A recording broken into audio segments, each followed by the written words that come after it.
Pro1 RRI Makassar, kanal informasi dan inspirasi.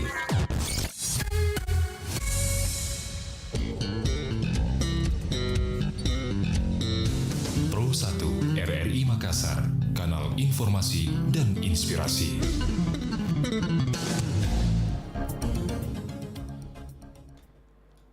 Pendengar, sesaat lagi akan kita ikuti informasi aktual yang berhasil diliput rekan-rekan reporter RRI Makassar dari berbagai lokasi yang tersaji dalam warta berita yang juga dapat Anda saksikan melalui live YouTube kami di Pro1 RRI Makassar.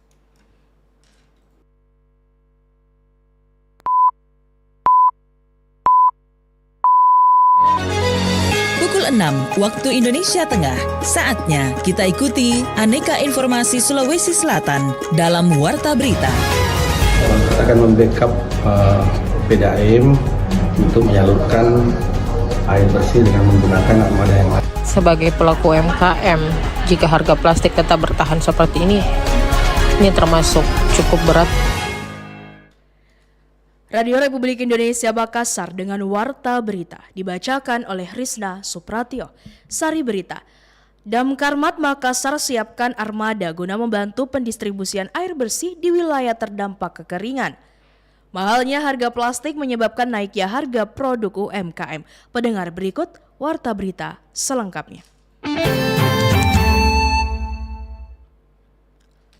Damkarmat Makassar siapkan armada guna membantu pendistribusian air bersih di wilayah terdampak kekeringan. Kita ikuti informasinya bersama Edwin Masud. Dinas Pemadam Kebakaran dan Penyelamatan Damkarmat Kota Makassar menyatakan kesiapan membantu pendistribusian air bersih kepada masyarakat sebagai respons terhadap kondisi kekeringan yang mulai dirasakan di sejumlah wilayah di Kota Makassar. Langkah ini menjadi bagian dari upaya pemerintah Kota Makassar dalam memastikan kebutuhan dasar warga tetap terpenuhi, terutama di kawasan yang mengalami keterbatasan pasokan air akibat musim kemarau. Kepala Dinas Pemadam Kebakaran dan Penyelamatan Makassar, Fadli Welang, menegaskan armada mobil tangki dan personil telah disiagakan untuk mendistribusikan air bersih ke titik-titik yang membutuhkan. Selain penyaluran air bersih, Damkarmat juga akan terus berkoordinasi dengan instansi terkait untuk memetakan wilayah terdampak kekeringan agar penanganan berjalan cepat, efektif, dan tepat sasaran. Khusus kekeringan, kita akan membackup PDAM untuk menyalurkan air bersih dengan menggunakan armada yang ada di Dinas Pemadam Kebakaran, dan tentunya tetap juga ada tim yang standby untuk karena tidak bisa semua kita turunkan untuk menyalurkan air bersih seperti itu. Pak, poskonya itu di mana saja, Pak? Posko kami ada 1 di Mako di Jalan Ratulangi dan ada 6 posko di luar Mako, ada di Akarena, ada di Ujung Tanah, kemudian di Kima, Tamalandria, kemudian di Timur, Puli, dan satu lagi di Panggala. Pemerintah Kota Makassar berharap kesiapsiagaan lintas sektor ini mampu meminimalkan dampak kekeringan dan menjaga kebutuhan air masyarakat tetap terpenuhi. Dinas Sosial Makassar serahkan bantuan logistik senilai 150 juta rupiah untuk pengisian lumbung sosial pembentukan Kampung Siaga Bencana. Kembali dilaporkan Edwin Masud. Dinas Sosial Kota Makassar menyerahkan bantuan logistik senilai kurang lebih 150 juta rupiah untuk pengisian lumbung sosial yang disiapkan sebagai cadangan saat terjadi bencana. Bantuan tersebut juga menjadi bentuk dukungan terhadap pembentukan Kampung Siaga Bencana KSB Kecamatan Tamalandria. Kepala Dinas Sosial Kota Makassar Andi Bukti Jupri mengatakan bantuan ini diharapkan memperkuat kesiapsiagaan masyarakat dalam menghadapi situasi darurat sekaligus memastikan kebutuhan dasar warga dampak bencana dapat terpenuhi dengan cepat. Menurutnya, keberadaan lumbung sosial menjadi bagian penting dalam sistem penanggulangan bencana berbasis masyarakat karena memungkinkan distribusi bantuan dilakukan lebih cepat dan tepat sasaran. Kemudian diteruskan ke tempat KSB Tamalandria. Itu bukan berupa uang ya, tapi berupa barang. Oh iya. logistik istilahnya. Nilainya senilai segitu tadi 100 kurang lebih itu dipersiapkan di lumbung sosial di sana, ditempatkan di situ. Jikalau ada hal-hal nanti yang kita tidak inginkan, nah sudah siap menunya, istilahnya lumbung sosialnya sudah siap. Selain itu, pembentukan KSB Tamalan Ria diharapkan mampu meningkatkan kapasitas warga dalam mitigasi, respon awal, hingga koordinasi penanganan bencana di tingkat kecamatan. Pemerintah Kota Makassar terus mendorong sinergi lintas sektor agar upaya kesiapsiagaan bencana semakin kuat dan berkelanjutan.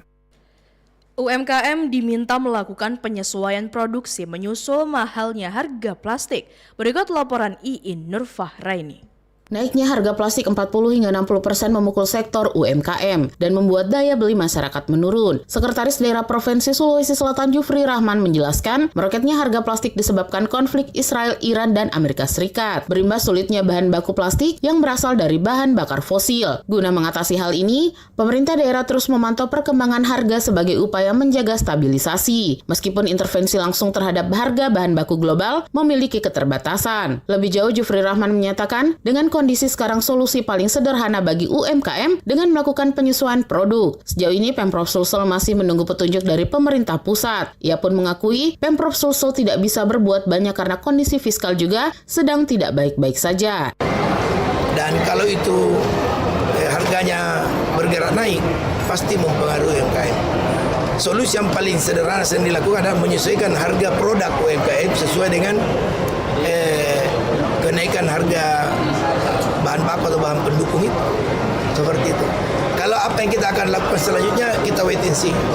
Saya tidak berani mengatakan akan ada begini karena kondisi fiskal kita juga tidak semengembirakan yang kita harapkan. Dalam kesempatan ini, Jufri Rahman menuturkan dengan naiknya harga plastik tersebut, maka akan terjadi keseimbangan baru ketika penerapan harga produksi disesuaikan. Kenaikan harga plastik ini masih berpotensi terus terjadi seiring ketidakpastian kondisi geopolitik dan harga energi dunia. Pelaku usaha diharapkan dapat beradaptasi dengan kondisi tersebut.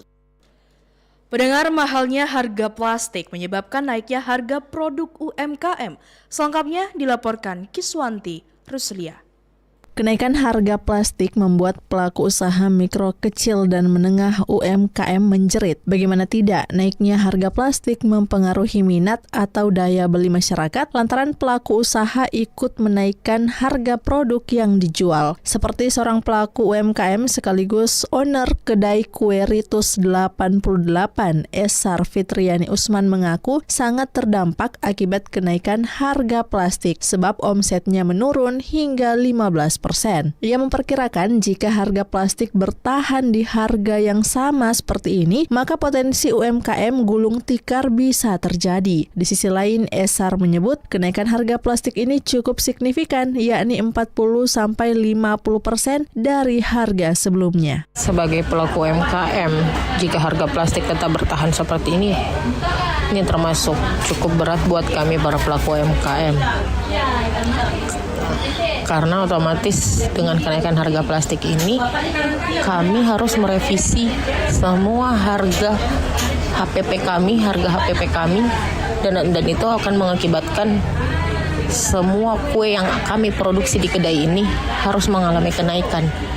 Dan kalau tentang dampaknya terhadap penjualan kami, ya bisa saja berdampak karena untuk sekarang saja di kedai kami ya, saya melihat selama hampir 2 minggu kami mulai kembali berjualan setelah libur lebaran, daya beli masyarakat itu mulai menurun.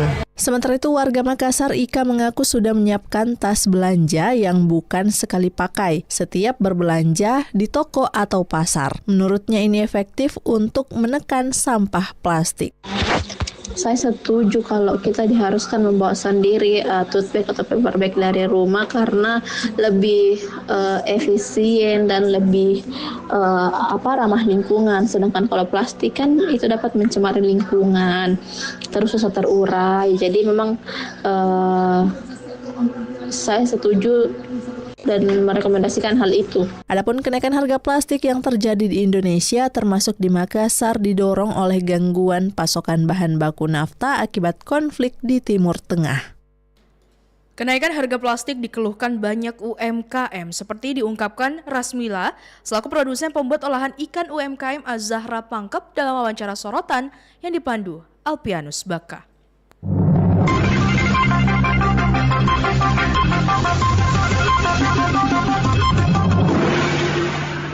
Assalamualaikum, Rasmila dari UMKM Az-Zahra. Ya Pak, waalaikumsalam warahmatullahi wabarakatuh.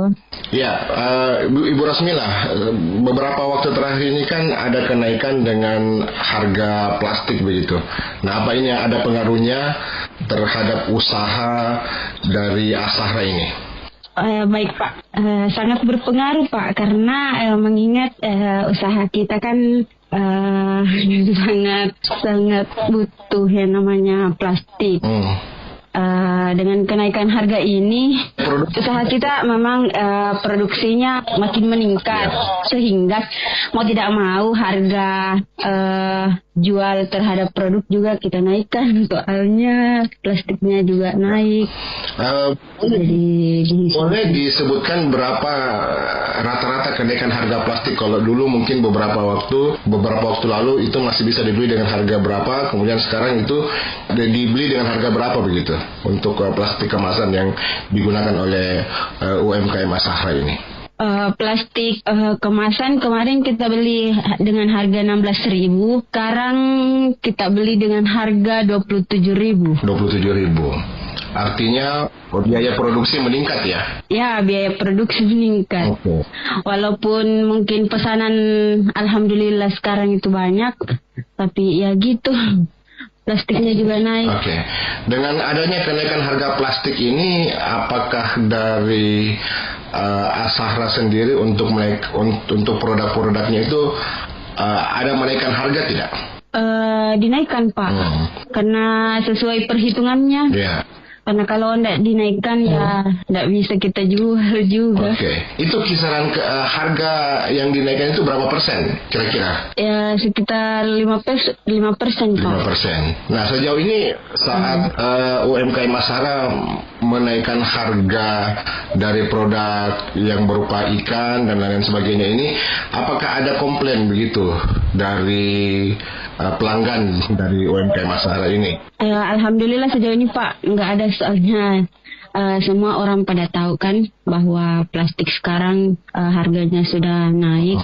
Tapi sejak naik harga plastik ini, apakah produksi dikurangi atau ini tidak berpengaruh pada produksi dari UMKM Az-Zahra? Tidak berpengaruh Pak, tapi alhamdulillah semenjak juga plastik naik, produksi juga tambah naik. Oke, jadi tidak ada pengaruhnya. Meskipun harganya naik, konsumen itu sama sekali mengerti begitu ya, tidak protes, tidak komplain kenapa harganya bisa naik. Iya. Oke, kalau sejauh ini dari Az-Zahra sendiri, apa mungkin tidak ada keinginan begitu untuk beralih untuk kemasan begitu? Apa mungkin menggunakan jenis kemasan lain, atau mungkin tetap saja menggunakan? Sejauh ini Pak masih menggunakan plastik yang sama. Cuman kita berharap ke depannya plastik kembali dengan harga normal. Supaya mungkin bisa menjual kembali dengan harga normal begitu produk-produknya ya. Iya, iya betul. Iya, Rasmila, terima kasih banyak untuk informasinya bersama RRI. Ya, Assalamualaikum. Waalaikumsalam.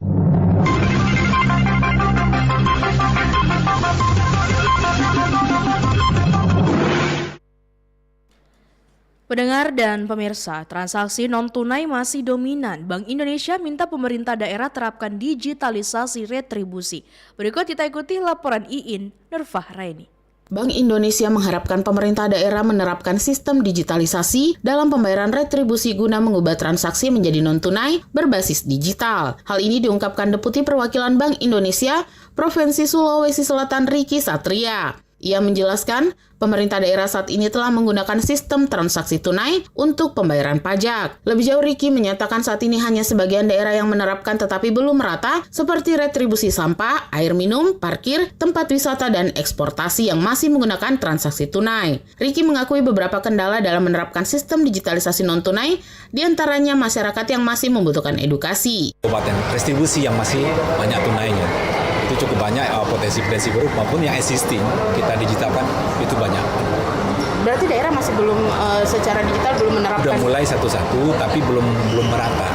Contohnya sampah, air minum, parkir, tempat wisata, transportasi, itu masih banyak yang masih tunai. Apa kendalanya itu daerah, Pak? Maksudnya belum menerapkan Mungkin secara digital?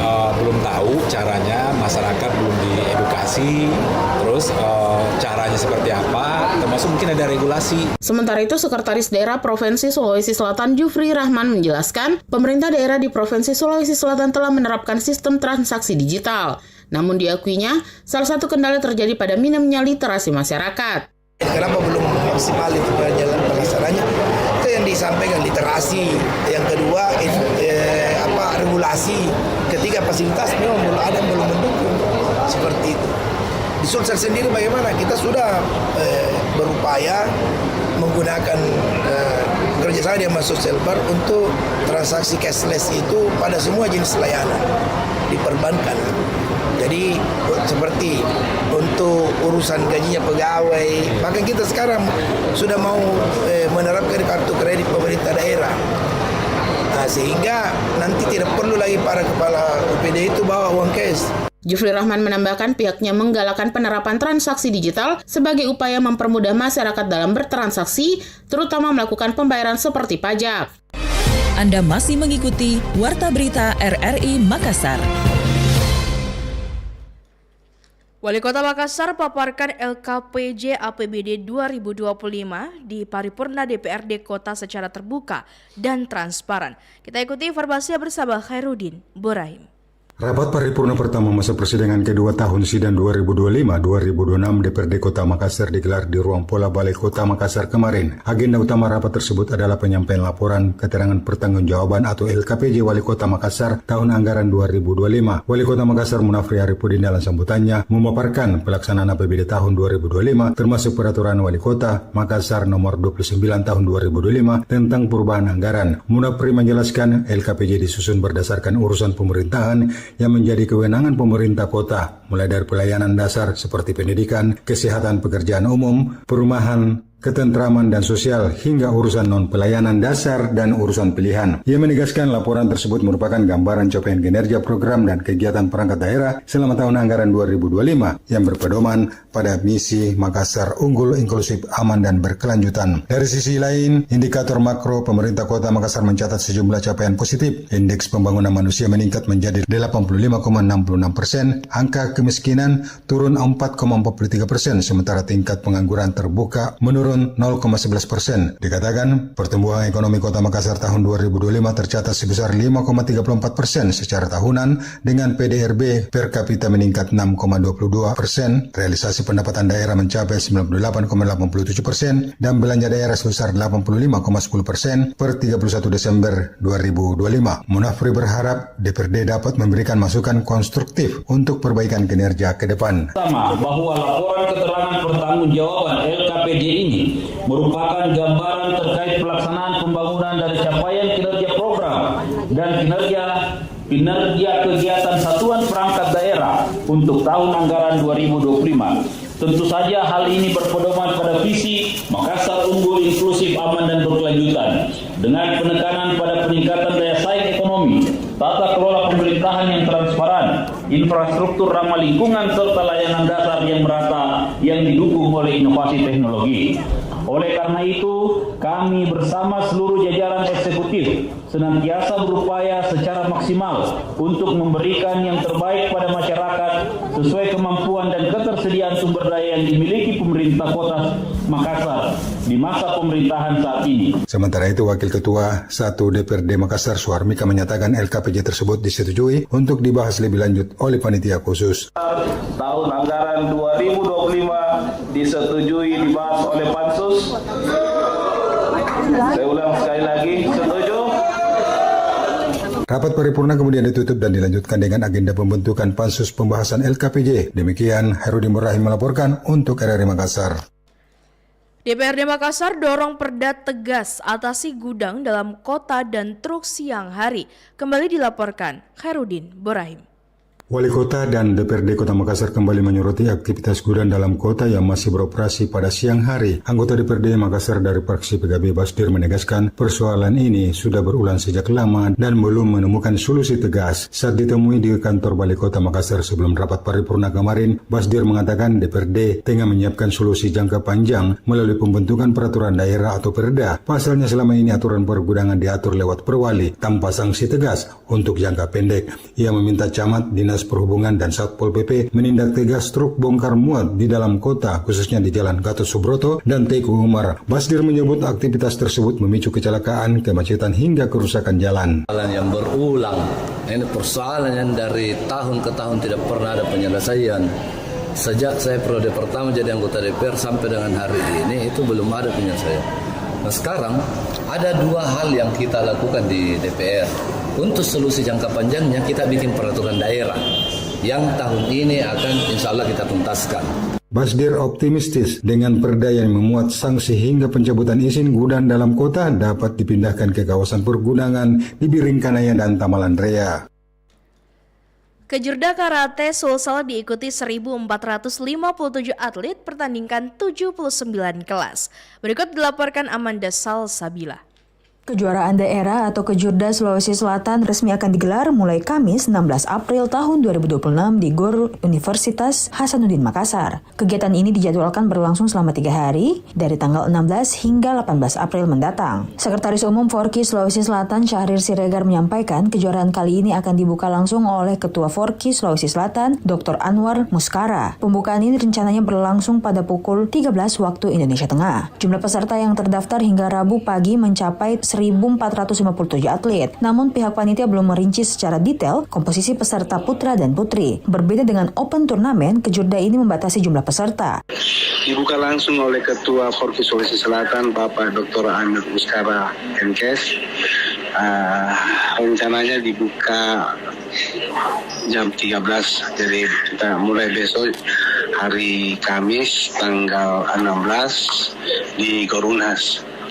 Sementara konfirmasi jumlah peserta, jadi jumlah peserta itu sekarang per hari ini jam 10 pagi tadi tanggal 15 itu dengan jumlah 1.457, namun rincinya saya tidak bisa rinci berapa putra berapa putri, tapi yang jelas kita menggunakan waktu 3 hari. Sebanyak 79 kelas pertandingan akan dipertandingkan dalam Kejurda ini dengan total 1.200 medali yang diperebutkan oleh para atlet dari berbagai daerah di Sulawesi Selatan. Kejurda ini diharapkan menjadi ajang pembinaan sekaligus seleksi atlet potensial yang akan dipersiapkan menghadapi kejuaraan di tingkat nasional. Aquatic Sulsel mematangkan persiapan menuju agenda nasional. Informasinya kembali bersama Amanda Salsabila.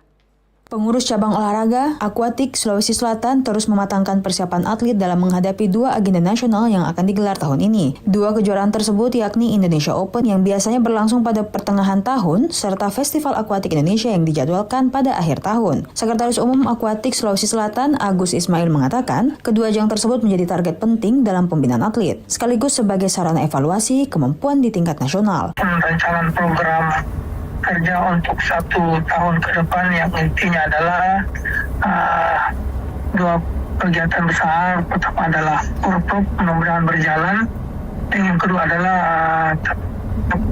mengikuti event, dan kita mencoba nanti kolaborasi dengan kota terpilih nanti. Mudah-mudahan kita bisa membuat program kerja yang sinergitasnya bagus, yang tujuannya adalah untuk pembinaan prestasi untuk seluruh atlet di Sulawesi Selatan di dunia akuatik. Agus menambahkan, melalui keikutsertaan pada 2 agenda tersebut diharapkan para atlet mampu menunjukkan performa terbaik serta membawa peningkatan prestasi bagi Sulawesi Selatan. Dengan persiapan yang terus dimaksimalkan, Akuatik Sulawesi Selatan optimis atletnya dapat bersaing dan meraih hasil maksimal pada kejuaraan nasional mendatang. Harga plastik meledak, negara gagal antisipasi. Tapi komentar pagi ini disampaikan Rahmadani. Selamat pagi pendengar. Kenaikan harga plastik yang terjadi saat ini bukan sekedar fluktuasi pasar. Ini adalah bukti telanjang bahwa struktur industri Indonesia rapuh dan pemerintah gagal membaca resiko sejak awal. Per April 2026, harga plastik di Indonesia melonjak drastis 40% hingga 100%. Plastik kresek yang sebelumnya sekitar Rp10.000 kini menembus Rp15.000 per pack. Bahkan jenis tertentu melonjak dari Rp25.000 menjadi Rp50.000. Sementara plastik khusus seperti anti panas naik dari Rp40.000 menjadi Rp65.000 per kilogram. Ini bukan kenaikan biasa. Ini adalah lonjakan yang langsung menghantam dapur UMKM dan kantong masyarakat. Masalahnya jelas, Indonesia terlalu bergantung pada bahan baku impor. Sekitar 60 hingga 70% bahan baku plastik masih berasal dari luar negeri, terutama kawasan Timur Tengah. Ketika konflik geopolitik mengguncang pasokan minyak